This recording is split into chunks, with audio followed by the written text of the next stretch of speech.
Hello everyone, एक बार फिर से आप सभी का क्रेजी जीके ट्रिक के डेली करंट अफेयर की सीरीज में स्वागत है।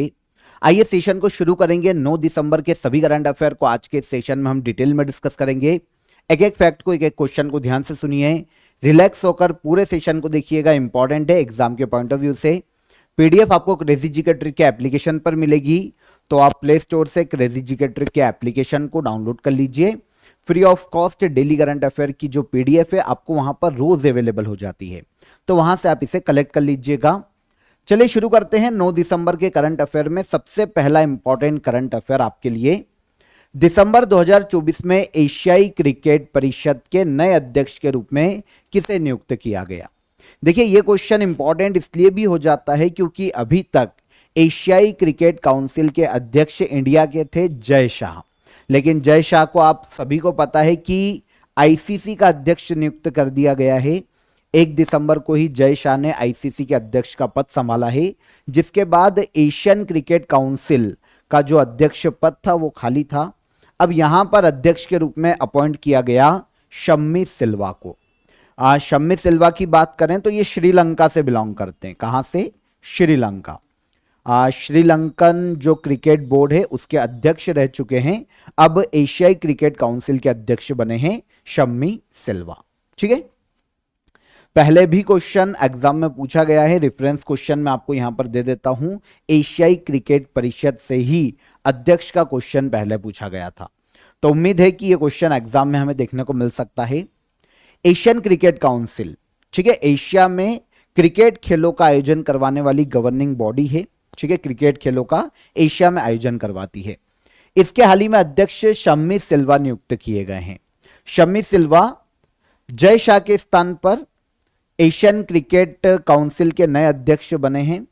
यहां पर अगर हम शम्मी सिल्वा के बारे में बात करें तो जैसा कि अभी मैंने आपको बताया कि एक स्पोर्ट्स एडमिनिस्ट्रेटर रहे हैं और इसके अलावा श्रीलंका क्रिकेट एसोसिएशन के पूर्व अध्यक्ष के रूप में भी ये काम कर चुके हैं, पहले अध्यक्ष रह चुके हैं। तो अगर कभी क्वेश्चन ऐसा आता है कि एशियाई क्रिकेट काउंसिल के अध्यक्ष नाम मेंशन कर दे, शम्मी सिल्वा किस देश के हैं, तो आपको पता होना चाहिए ये बिलोंग करते हैं श्रीलंका से। अब एशियन क्रिकेट काउंसिल के बारे में आपको यह तो पता चल गया कि एशिया में क्रिकेट खेलों का आयोजन करवाने वाली एक गवर्निंग बॉडी है। इसकी स्थापना की गई थी 1983 में। इसका हेडक्वार्टर यूएई के दुबई में देखने को मिलता है और इसके वाइस प्रेसिडेंट, वैसे वाइस प्रेसिडेंट तो आपसे नहीं पूछे जाएंगे, पर फिर भी अगर पूछे जाते हैं तो पंकज खिमजी वाइस प्रेसिडेंट है एशियन क्रिकेट काउंसिल के। अध्यक्ष कौन बने, तो ये बने हैं श्रीलंका के शम्मी सिल्वा। ठीक है, सेकेंड क्वेश्चन, दिसंबर 2024 में कैबिनेट ने नवोदय विद्यालय योजना के तहत कितने नवोदय विद्यालय खोलने को मंजूरी प्रदान की है। तो अभी रिसेंटली जो सेंट्रल कैबिनेट है उसने नए नवोदय विद्यालय खोलने को मंजूरी प्रदान की है और पूरे देश के अलग अलग राज्यों में 28 नवोदय विद्यालय खोले जाएंगे। कितने? 28। ठीक है, दिसंबर 2024 में कैबिनेट ने हाल ही में घोषणा की है, मंजूरी दी है कि पूरे देश में 28 नए नवोदय विद्यालय खोले जाएंगे और 85 केंद्रीय विद्यालय भी खोले जाने वाले हैं। टोटल जो कॉस्ट आएगी ना, इसके लिए जो बजट रखा गया है वो रखा गया है 8,232 करोड़ रुपए का। 8,232 करोड़ रुपए ये टोटल बजट है। अब यहां पर नवोदय विद्यालय जो कि 28 खोले जाने वाले हैं, इनके लिए खर्च किए जाएंगे 2360 करोड़ रुपए और जो केंद्रीय विद्यालय है उनके लिए खर्च किए जाएंगे 5,872 करोड़ रुपए। ऑल ओवर जो बजट है दोनों का मिलाकर 8,232 करोड़ रुपए का है। ठीक है, तो नवोदय विद्यालय और जो नए केंद्रीय विद्यालय खुलेंगे उससे 1 लाख स्टूडेंट को फायदा होगा पूरे देश में और ऑलमोस्ट 15,000 नए रोजगार पैदा होंगे इन नवोदय विद्यालय और केंद्रीय विद्यालय को बनाए जाने से। आपको पता होना चाहिए, यहां पर मैं लिस्ट मेंशन कर देता हूं कि कितने नवोदय और केंद्रीय विद्यालय बनेंगे। तो ऑल ओवर अगर हम देखें तो यहां पर मैंने स्टेट वाइज मेंशन कर दिया है, पीडीएफ ले लेना और उसमें एक बार इनको देख लेना, क्लियर हो जाएगा आपका डेटा। वैसे आपको स्टेट वाइज तो पूछेंगे नहीं, पर फिर भी एक बार देख लेना। अब देखिए यहां पर नवोदय विद्यालय की बात करते हैं, तो जो नेशनल एजुकेशन पॉलिसी लाई गई थी 1986 में, उसके तहत रेसिडेंशियल स्कूल बनाए जाने का प्रावधान था, और रेसिडेंशियल स्कूल बनाए जाने को जो मंजूरी दी गई थी उसे ही नवोदय विद्यालय का नाम दिया गया और नवोदय विद्यालय खोले जाना शुरू किए गए। ठीक है, मुख्य उद्देश्य क्या है, जो ग्रामीण क्षेत्र है भारत में, वहां पर जो बच्चे हैं, जो स्टूडेंट्स हैं, उन्हें शिक्षा से जोड़ना इन नवोदय विद्यालय का मुख्य उद्देश्य था। तो क्लियर हो जाता है, अभी सेंट्रल गवर्नमेंट ने 28 नए नवोदय विद्यालय खोलने को मंजूरी प्रदान की है। ठीक है, आपको ऑफर ऑफ द डे बता देता हूं आज का, ठीक है ना। तो आप सभी के लिए यहां पर देखिए पर्टिकुलर स्टेट जीके का कोर्स अवेलेबल है। अगर आप राजस्थान से बिलोंग करते हैं, यूपी से बिलोंग करते हैं, हरियाणा या मध्य प्रदेश से बिलोंग करते हैं और यहां की स्टेट किसी एग्जाम की प्रिपरेशन कर रहे हैं, तो आपको पता है कैजुअल जो वहां पर सब्जेक्ट पूछे जाते हैं ना, वो होता है स्टेट जीके। एमपी में है तो मध्य प्रदेश जीके, हरियाणा में है तो हरियाणा जीके। तो ये स्पेशल आपको स्टेट की सारी इंफॉर्मेशन पूछी जाती है एग्जाम में। तो यहां पर आप इन सभी स्टेट के अगर हैं तो 4 स्टेट यहां पर मेंशन किए गए हैं। अगर आप इस स्टेट की किसी एग्जाम की प्रिपरेशन कर रहे हैं तो आप पर्टिकुलर अपने स्टेट का जीके का कोर्स ज्वाइन कर सकते हैं। बहुत ही नॉमिनल चार्जेस में आपको ये कोर्स अवेलेबल है। रिकॉर्डेड क्लासेस आपको मिलेगी, साथ ही हर टॉपिक का आपको स्टडी मटेरियल मिल जाएगा, पीडीएफ फॉर्म में टेस्ट मिल जाएंगे, तो आप इजीली अपनी प्रिपरेशन को आगे बढ़ा सकते हैं। चारों की लिंक मैंने आपको डिस्क्रिप्शन में दे दी है। कोई भी आपको डाउट है, कोई भी आपका कोई भी हर्डल आता है तो आप नीचे आपको हेल्पलाइन नंबर मेंशन किया गया है, आप हमारी सपोर्ट टीम से भी बात कर सकते हैं। ठीक है, वो आपके लिए आपकी हेल्प करने के लिए हमेशा खड़ी है, तो आप यहाँ पर कॉल कर सकते हैं अगर कोई भी हर्डल आता है। चारों की लिंक मैंने आपको डिस्क्रिप्शन में दी है। अपने स्टेट का जीके आप अवेल कर सकते हैं इजीली। ठीक है, आगे बढ़ेंगे। दिसंबर 2024 में जूनियर महिला एशिया हॉकी कप 2024 की शुरुआत किस देश में हुई है? तो दिसंबर 2024 में junior women's Asia hockey cup, junior women's Asia hockey cup, इसकी शुरुआत की गई है ओमान। कहां पर? ओमान। ओमान के मस्कट में हाल ही में इसकी शुरुआत की गई। पहले भी एसएससी सीएचएसएल में यह क्वेश्चन पूछा गया है, तो आपको याद रखना पड़ेगा। ओमान की राजधानी है मस्कट, जहां पर दिसंबर 2024 में junior women's Asia hockey cup 2024 की हाल ही में शुरुआत की गई। और ये जो विमेंस एशिया हॉकी कप खेला जा रहा है, ठीक है, इसमें टोटल इस बार 10 टीमें पार्टिसिपेट करेगी और इस साल ये नवा एडिशन है, याद रखिएगा। ठीक है, नवा एडिशन है 2024 में। यहां पर जो इंडियन महिला हॉकी टीम है, जूनियर विमेन जो हॉकी टीम है हमारी, उसकी कैप्टन है ज्योति सिंह और हमारे कोच है तुषार खांडकर। ठीक है, हमारी टीम के। अभी मैंने आपको कुछ सेशंस पहले ही पढ़ाया था कि अभी junior mains Asia hockey cup का भी आयोजन किया गया था ओमान के मस्कट में। पहले मेंस एशिया हॉकी कप का आयोजन किया गया, इसमें इंडिया ने पाकिस्तान को हराकर 5वीं बार, 5th time junior mains Asia hockey cup का खिताब जीता था। और अब जब mains junior Asia hockey cup खत्म हुआ तो अब शुरू हुआ है junior women's Asia hockey cup, जो कि नवा एडिशन है इस बार। ठीक है, तो मेंस तो हम जीत के लिए आए हैं, अब देखते हैं विमेंस में हमारी कैसी परफॉर्मेंस रहती है। जूनियर महिला एशिया हॉकी कप, एशिया की महिला टीम जो कि अंडर 21 ईयर की एज के अंदर जो विमेन हॉकी टीम है, उनके मध्य एशिया में आयोजित किया जाने वाला कॉम्पिटिशन है। शुरुआत की गई थी 1992 में। ठीक है, एशियन हॉकी फेडरेशन इसका आयोजन करवाता है। इस साल नवा एडिशन है, 2023 में इसका 8वां एडिशन आयोजित किया गया था जापान में। होस्ट कंट्री थी जापान और यहां पर विनर इंडिया रहा था लास्ट ईयर। पहली बार ही इंडिया ने junior women's Asia hockey cup का खिताब जीता था, जो 8वां सीजन था उसमें, और रनर अप रहा था उस वक्त साउथ कोरिया। ठीक है, किस देश को United nation narcotics control commission के 68th सेशन का अध्यक्ष चुना गया है? तो यूनाइटेड नेशन है ना, नारकोटिक्स कंट्रोल कमीशन, वैसे नाम से आपको समझ में आ जाएगा, मादक पदार्थ जो होते हैं ना, ड्रग्स वगैरह है ना, जो भी XYZ, उनकी तस्करी को रोकना, अवैध तस्करी को रोकना, उन्हें कंट्रोल करना, उनके लिए प्रोग्राम रन करवाने वाली यूनाइटेड नेशन की एक सहयोगी संस्था है United nation narcotics control commission. इसके 68th सेशन की अध्यक्षता सौंपी गई है इंडिया को इस साल। किसको सौंपी गई है? इंडिया को। याद रखना, यह क्वेश्चन पूछा जा सकता है, इंपॉर्टेंट है। किसको अध्यक्षता सौंपी गई? इंडिया को। ठीक है, देखिए, united nation commission on narcotics drug या united nation narcotics control commission, इसको आप ऐसा बोल सकते हैं, 1946 में स्थापना की गई थी। ऑस्ट्रिया के वीना में इसका हेडक्वार्टर देखने को मिलता है। ठीक है, United nation economy and social council का एक प्रमुख आयोग है, जैसा मैंने आपको बोला, इनकी यूनाइटेड नेशन के अंतर्गत काम करता है। मादक पदार्थ, जो कि नशीले पदार्थ वगैरह होते हैं, उनके अवैध तस्करी को रोकना, अवैध दवाओं को रोकना, उनके लिए पॉलिसीज बनाना, प्रोग्राम्स आयोजित करना और पूरे वर्ल्ड लेवल पर इन्हें कंट्रोल करना, यह मुख्य काम है United nation narcotics control commission का।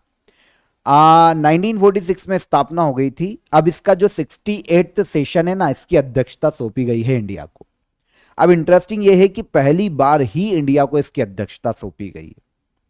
ठीक है, भारत के जो यूनाइटेड नेशन में स्थायी प्रतिनिधि है ना, शंभू कुमारन, वो अध्यक्ष बने हैं United nation narcotics control commission के। अध्यक्ष का पदभार संभाला है क्योंकि 68th सेशन की अध्यक्षता किसके पास है?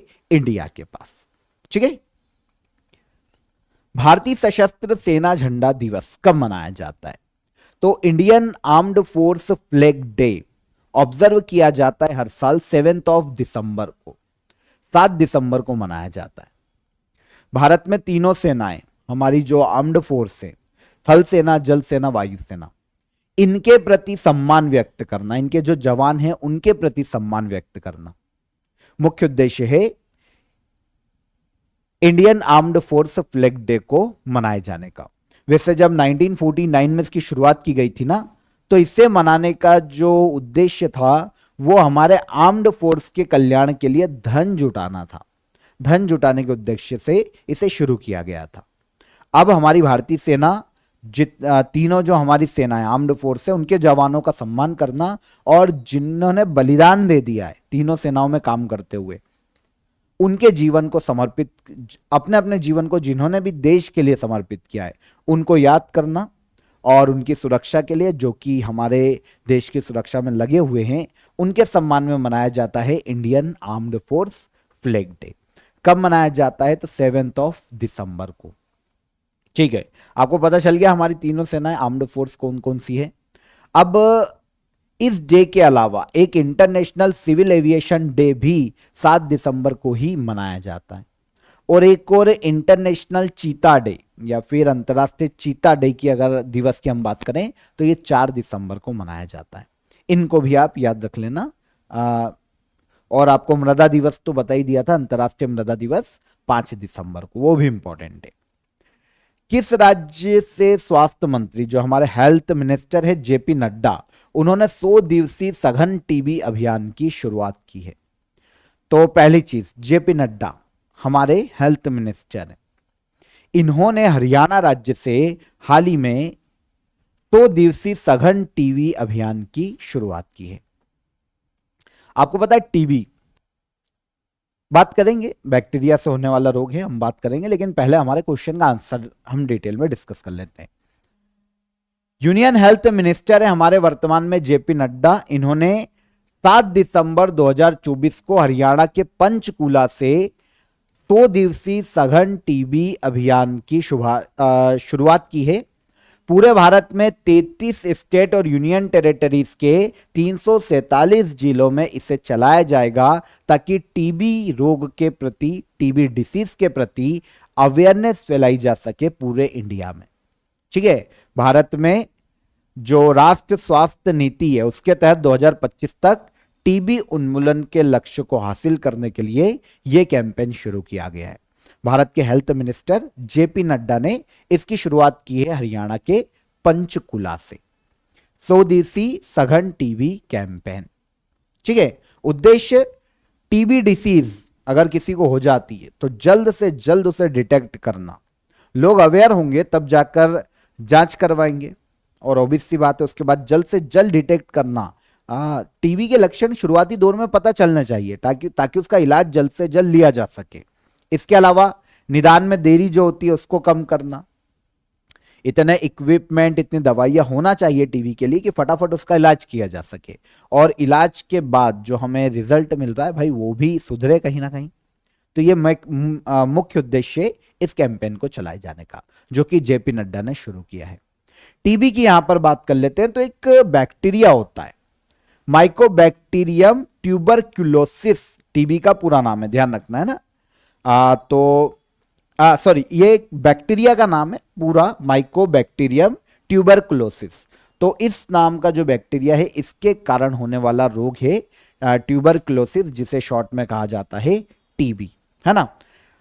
फेफड़ों से संबंधित रोग है। कभी कभी क्वेश्चन ऐसा भी आता है कि टीबी से शरीर का कौन सा अंग प्रभावित होता है, तो फेफड़े प्रभावित होते हैं। और किससे फैलता है, तो बैक्टीरिया से फैलने वाला रोग है। कैबिनेट ने दिल्ली मेट्रो के 4th चरण परियोजना के रिठाला कुंडली कॉरिडोर को मंजूरी प्रदान की। रिठाला कुंडली कॉरिडोर जो कि दिल्ली मेट्रो का 4th फेज है, इसकी टोटल लंबाई कितनी है इस कॉरिडोर की, तो इसकी टोटल लंबाई है ऑलमोस्ट 26 किलोमीटर, 26.46 किलोमीटर का एक कॉरिडोर है जो कि दिल्ली मेट्रो के 4th फेज में शुरू किया जाएगा। यह है रिठाला कुंडली कॉरिडोर, ठीक है, ऑलमोस्ट 26 किलोमीटर। प्रोजेक्ट की जो टोटल कॉस्ट आएगी वो 6,230 करोड़ रुपए इस टोटल प्रोजेक्ट पर खर्च होंगे। दिल्ली मेट्रो रेल कॉरपोरेशन के द्वारा सेंट्रल गवर्नमेंट और दिल्ली गवर्नमेंट के 50-50 साझेदारी से इसे विकसित किया जाना है, ठीक है। प्रोजेक्ट का उद्देश्य आप समझ रहे हैं, दिल्ली में ट्रैफिक एक बहुत ही बड़ा प्रॉब्लम है आज की तारीख में, और वहां पर जो पॉल्यूशन है वो तो भाई किसी से छुपा हुआ है ही नहीं दिल्ली में, है ना। जो दिल्ली के स्टूडेंट है वो जानते होंगे कि दिल्ली के क्या हालात है, एक तो ट्रैफिक के मामले में और एक पॉल्यूशन के मामले में, मतलब एक बहुत ही खतरनाक, मतलब बद से बदतर हालत है। तो इसको कम करने के लिए नॉर्मली कैबिनेट ने मंजूर किया है 4th फेज को। दिल्ली मेट्रो जो कॉरपोरेशन है या फिर जो परियोजना है इसका 4th फेज अनाउंस किया है प्रोजेक्ट का, रिठाला कुंडली कॉरिडोर, जिसकी टोटल लंबाई ऑलमोस्ट 26.46 किलोमीटर होने वाली है। यूनाइटेड नेशन जनरल असेंबली ने किस दिन को वर्ल्ड मेडिटेशन डे के रूप में मनाने के प्रस्ताव को मंजूरी दी है? तो यूनाइटेड नेशन जनरल असेंबली इसने वर्ल्ड मेडिटेशन डे मनाने को मंजूरी दी है 21 दिसंबर को। 21 दिसंबर अब पूरे वर्ल्ड में वर्ल्ड मेडिटेशन डे के रूप में मनाया जाएगा। ध्यान, मेडिटेशन जो हमारा हिंदू धर्म में बहुत ज्यादा प्राचीन परंपरा है ध्यान की, और कहीं ना कहीं ध्यान एक आंतरिक शांति के लिए यूज किया जाता है, और इसके अलावा कहीं ना कहीं एक स्पिरिचुअल ग्रोथ के लिए भी ध्यान का महत्व बहुत ज्यादा हो जाता है। ये भी हमारे शास्त्रों में ये भी वर्णित है कि कहीं ना कहीं आत्मा को परमात्मा से जोड़ने के लिए भी ध्यान ही सबसे महत्वपूर्ण एक चीज है जिसका यूज किया जा सकता है। तो इसी को बढ़ावा देने के लिए, और भाई बहुत सारी डिसीज में कारगर हो सकता है ध्यान, आंतरिक शांति के लिए कारगर हो सकता है, डिप्रेशन को कम करने के लिए मेडिटेशन की जो भूमिका है वो पूरा वर्ल्ड जानता है, ठीक है ना। तो 21 दिसंबर को वैसे काफी सारे देशों ने प्रयास किया, India, Sri Lanka, Nepal, Mexico, Andorra, इन सभी देशों ने मिलकर प्रयास किया कि यूनाइटेड नेशन इसको घोषित करे इंटरनेशनल मेडिटेशन डे के रूप में। तो वर्ल्ड मेडिटेशन डे या इंटरनेशनल मेडिटेशन डे को 21 दिसंबर को मनाए जाने को यूनाइटेड नेशन जनरल असेंबली ने हाल ही में मंजूरी प्रदान की है। तो अब 21 दिसंबर मनाया जाएगा वर्ल्ड मेडिटेशन डे के रूप में, ठीक है। 21 दिसंबर का महत्व इसलिए भी हो जाता है क्योंकि ये जो है ना वर्ष का सबसे लंबी रात जो होती है ना वो 21 दिसंबर को होती है। जो सूर्य होता है ना वो ट्रॉपिक ऑफ कैप्रिकॉर्न से उत्तर की ओर चलना शुरू करता है, तो ये उत्तरायण की शुरुआत को भी दर्शाता है सूर्य के। इसका भी हिंदू धर्म में आत्मशुद्धि के लिए, आत्मचिंतन के लिए बहुत ज्यादा महत्व है 21 दिसंबर का, ठीक है। आपको पता है भारत के ही प्रयासों से 2014 में 21 जून को इंटरनेशनल योगा डे के रूप में मनाए जाने की घोषणा की गई थी। तो 2014 में जो इंटरनेशनल योगा डे शुरू हुआ था ना 21 जून को, वो इंडिया के ही प्रयासों से शुरू हुआ था। ठीक है, और अब इंडिया के प्रयासों से ही वर्ल्ड मेडिटेशन डे की भी शुरुआत की जा रही है, जो कि 21 दिसंबर को मनाया जाएगा। गूगल भारत में किस स्थान पर अपना पहला गूगल सेफ्टी इंजीनियरिंग सेंटर स्थापित करेगा? तो गूगल भारत में हैदराबाद, जो कि तेलंगाना राज्य में स्थित है, हैदराबाद तेलंगाना की कैपिटल है, यहां पर गूगल सेफ्टी इंजीनियरिंग सेंटर स्थापित करेगा गूगल भारत में पहला। वैसे आपको पता होना चाहिए कि गूगल का ये जो गूगल सेफ्टी इंजीनियरिंग सेंटर है पूरे वर्ल्ड में 5वां है, और अगर हम एशिया पैसिफिक रीजन में देखते हैं ना, तो जापान के बाद ये दूसरा है जो गूगल ने इंडिया में स्थापित किया है। एशिया पैसिफिक ओशन रीजन में अगर हम देखें, पूरे वर्ल्ड में 5 ही है, एशिया में 2, एक हो गया जापान में पहले था, और अब इंडिया में स्थापित होगा तेलंगाना के हैदराबाद। ठीक है, सेंटर में नॉर्मली क्या होगा, तो साइबर सिक्योरिटी और जो सेफ्टी इंजीनियरिंग है उससे संबंधित रिसर्च के कार्य किए जाएंगे। नाम ही दिया गया है गूगल सेफ्टी इंजीनियरिंग सेंटर। कहां स्थापित किया जाएगा? तेलंगाना के हैदराबाद में। देखिए, साइबर सिक्योरिटी के बारे में आप सभी को पता है ना, जो डेटा होता है ना, जो सिस्टम होते हैं, जो नेटवर्क होते हैं, उनकी सिक्योरिटी प्रदान करना, ये होता है साइबर सिक्योरिटी, ताकि मिसयूज ना किया जाए किसी भी तरीके से, ऑनलाइन फ्रॉड को रोका जा सके, साइबर अटैक को रोका जा सके, इसके लिए साइबर सिक्योरिटी बहुत ही इंपॉर्टेंट हो जाती है। ठीक है, और सेफ्टी इंजीनियरिंग का मुख्य उद्देश्य है कि सिस्टम और सॉफ्टवेयर को इस तरीके से डिजाइन करना कि वो बहुत ज्यादा सेफ और रिलायबल बने रहे, भरोसेमंद बने रहे। ठीक है, तो इसके लिए Google safety engineering centre, Google का एशिया में दूसरा सेंटर कहां स्थापित किया गया? भारत में तेलंगाना के हैदराबाद में। ठीक है, लास्ट क्वेश्चन, रबरकॉन 2024 का आयोजन किस स्थान पर किया गया?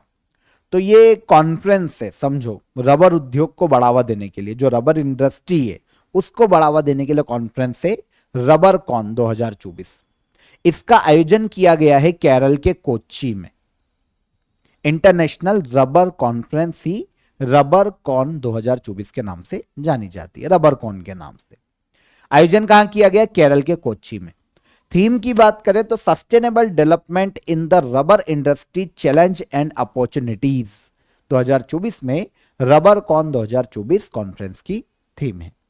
उद्देश्य मैं आपको बता ही चुका हूं। इन्वॉल्व कौन कौन है इसको आयोजित करवाने में? तो एक इंडियन रबर इंस्टीट्यूट और दूसरा है इंटरनेशनल रबर कॉन्फ्रेंस ऑर्गेनाइजेशन। ठीक है, ये 2 संस्थाएं मिलकर आयोजित करवा रही है। रबर उद्योग से संबंधित जितने भी नेता हैं, जितने भी रिसर्चर्स हैं, जितने भी लीडर्स हैं, है ना, जितने भी बोल सकते निर्माता है रबर क्षेत्र में, उनको एक मंच पर लेके आना। रबर उद्योग में क्या क्या हर्डल्स हैं, इसके फ्यूचर में क्या क्या हर्डल्स हैं, क्या क्या समाधान हो सकते हैं, इन पर विचार विमर्श करने के लिए आयोजित किया जा रहा है रबरकॉन 2024 इंटरनेशनल रबर कॉन्फ्रेंस। आयोजन कहां पर? केरल के कोच्चि में। ठीक है, ये हो गए 9 दिसंबर के सभी करंट अफेयर जो कि इंपॉर्टेंट थे और एग्जाम में आ सकते हैं। अब हम बात करेंगे लास्ट डे के जो हमारे करंट अफेयर थे उनके रिवीजन की। एक बार रिवाइज कर लेते हैं। ठीक है, क्वेश्चन आंसर फॉर्म में। पहला क्वेश्चन क्या था कल का हमारा? दिसंबर 2024 में नई दिल्ली में अष्टलक्ष्मी महोत्सव का इनॉग्रेशन किसने किया? किसने किया? नरेंद्र मोदी, जो कि भारत के पीएम हैं। दिसंबर 2024 में रिजर्व बैंक ने फाइनेंशियल ईयर 2025 के लिए इन्फ्लेशन के अनुमान को संशोधित करके कितना प्रतिशत किया है? तो यह किया है 4.8%। दिसंबर 2024 में महाराष्ट्र विधानसभा के प्रोटेम स्पीकर के रूप में किसने शपथ ली है? तो यह ली है कालिदास कोलंबकर ने। केंद्र और एशियाई विकास बैंक के मध्य में मेघालय में जलवायु अनुकूल जल संग्रहण परियोजना के लिए कितने रुपए के लोन समझौते पर हस्ताक्षर किए गए? तो यह है 50 मिलियन अमेरिकी डॉलर का। वर्ल्ड वेट लिफ्टिंग चैंपियनशिप 2024 का आयोजन किस देश में किया जा रहा है? तो इसका आयोजन किया जा रहा है बहरीन में। निम्नलिखित में से कौन सा दिन हर साल 5 दिसंबर को मनाया जाता है? तो अभी हमने डिस्कस किया था वर्ल्ड सॉइल डे, विश्व मृदा दिवस। निम्न में से किसके द्वारा सार्वजनिक वितरण प्रणाली पीडीएस के लिए अन्न चक्र लॉन्च किया गया? तो इसे लॉन्च किया है प्रहलाद जोशी ने। एशिया और पैसिफिक रीजन के लिए आईएसएस गुड प्रैक्टिस अवार्ड 2024 से किस देश को सम्मानित किया गया? तो यह हो जाएगा इंडिया। यूरोग्रिप टायर ने किस भारतीय खिलाड़ी को अपना ब्रांड एम्बेसडर बनाया है? तो यह है महेंद्र सिंह धोनी। हाल ही में भारतीय सांकेतिक भाषा इंडियन साइन लैंग्वेज के लिए किस डीटीएच चैनल का शुभारंभ किया गया? तो यह चैनल है पीएमई विद्या डीटीएच चैनल। ये सारे करंट अफेयर कल के सेशन में हमने डिटेल में डिस्कस किए थे, रिवाइज कर लिया। अब हम लास्ट डे के करंट अफेयर में जो हमारे क्वेश्चन ऑफ द डे थे उनका आंसर ले लेते हैं, देखते हैं क्या हमारा कोई आंसर सही था जिस भी स्टूडेंट ने कमेंट किया था। इकोनॉमिक्स का नोबेल पहली बार किस वर्ष दिया गया था? तो पहली बार देखिए दिया किस वर्ष गया था, क्वेश्चन ये था। तो पहली बार दिया गया था 1969 में इकोनॉमिक्स का नोबेल। इंटरनेशनल कैंसर डे कब मनाया जाता है या वर्ल्ड कैंसर डे कब मनाया जाता है? तो यह मनाया जाता है 4 फरवरी को।